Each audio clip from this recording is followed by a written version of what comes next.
This is Tim Bryce with my column entitled More Problems in Doctor Offices. In the past, you've heard me talk about system snafus in doctor offices, both systems and their inordinate dependence on fax machines. Suffice it to say, doctor offices are perhaps the most barbaric from an administrative point of view, not because they want to run this way, but because the federal government is forcing them to operate as such. Now it appears it is going to go from bad to worse, thereby stretching their patience to the breaking point. As I've written earlier, the government is forcing doctors to prepare extensive electronic records on their patients. This means doctors and nurses are spending more time performing data entry and less time caring for people. I might understand if the data is assembled according to standards, thereby providing the means to easily transfer it from one system to another. Unfortunately, it doesn't, which explains why doctors are so dependent on fax machines to transfer patient data. A horribly primitive approach in this day and age. According to my doctor friends, more trouble is brewing. On October 1st, 2014, all medical diagnosis coding will convert from ICD-9 to ICD-10 codes. The number of codes will increase from 17,000 to 141,000. The codes are supposed to be very specific so that disease processes can be narrowly described with one code number. Here, believe it or not, are some rather typical examples. Struck by a turtle. Other contact with turtle. A balloon crash injuring occupant. A forced landing of balloon injuring occupant. Balloon collision injuring occupant. Balloon fire injuring occupant. Balloon explosion injuring occupant. Burn due to a canoe or kayak on fire. Burn due to non-powered inflatable craft on fire. Burn due to water skis on fire. Burn due to other unpowered watercraft on fire. And burn due to unspecified watercraft on fire. And they have various codes, like it would be like V91.09XA. Now this all seems kind of silly, doesn't it?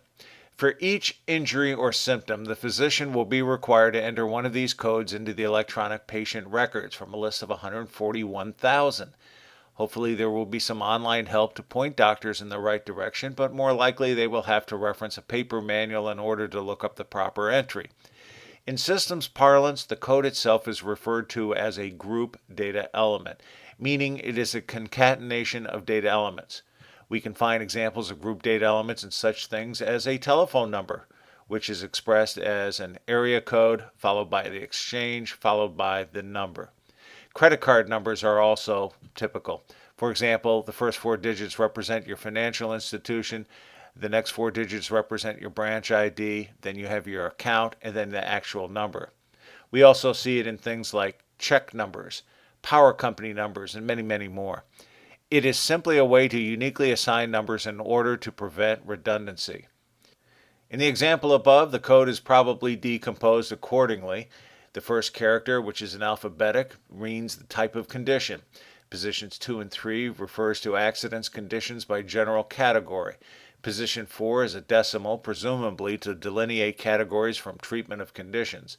Positions 5 and 6 it represents a specific accident or condition, and finally positions 7 and 8 represents the treatment. In other words, it's a taxonomy for specifying a specific medical action.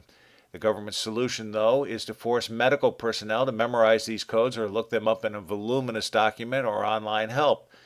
A simpler way would be to provide a series of simple prompts to guide people through the taxonomy and assign the proper code.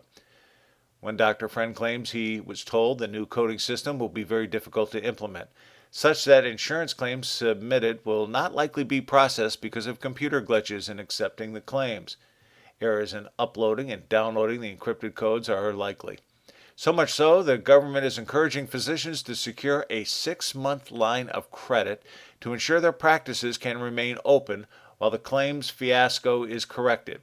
He claims this is described by the government and mentioned on Medicare websites in many states. I have dealt with a lot of information systems over the years, but I'm beginning to think we no longer know how to build them. Obamacare is as glaring an example as I can think of. This is another. Currently, physicians are spending as much as 2 to 3 hours each day on meaningless computer work to satisfy government regulations, time which does not improve the care of patients. Unfortunately, as of next October 1st, it will get worse, and we'll likely see many experienced doctors finally throw in the towel. Friends, keep the faith. This is Tim Bryce in Palm Harbor, Florida. Follow me on the internet at timbryce.com.